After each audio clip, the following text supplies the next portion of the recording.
kai na rantse maka da zatin Allah jalabi na mamaki ku ga da wannan sirrin billahi allazi la ilaha illa huwa shine Allah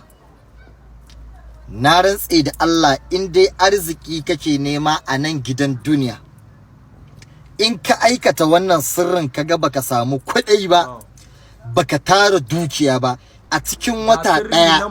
dukiyar da kake nema idan kaga baka ninka ta sau 20 ba to na rantse da zatin Allah akwai asiri a jikinka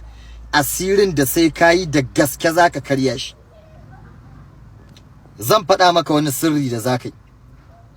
sirri ne na zuciya alqur'ani yasin wal qur'anil hakim innaka laminal mursalin yasin gabaki ɗayanta zaka sa a rubuta maka kafa ɗaya tak amma duk aya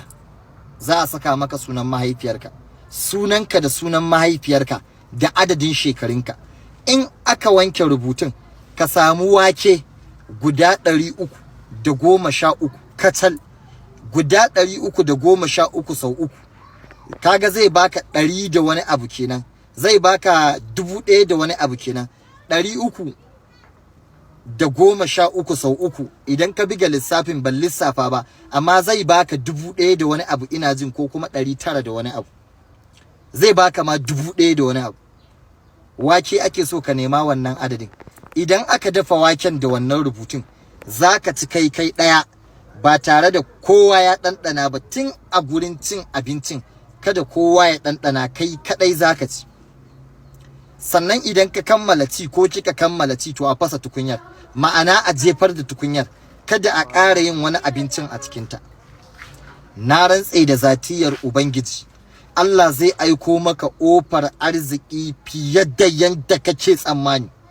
amma sharaɗin aikin ana yin yanka ko ka yanka zakaru guda 7 ko ka yanka zakaru guda 3 ko kuma ka yanka rago guda 1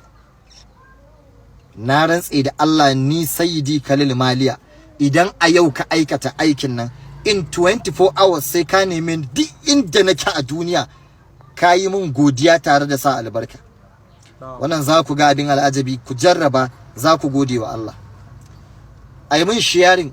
domin arzikin Annabi Muhammadu ga masu neman ƙarin bayani akan dukkanin asiran da nake badawa za ku iya nema na akan number waya kamar haka ita ce 091 14 13 49 73 wannan ita kadai ce number ta masoya annabi na baku dan arzikin annabi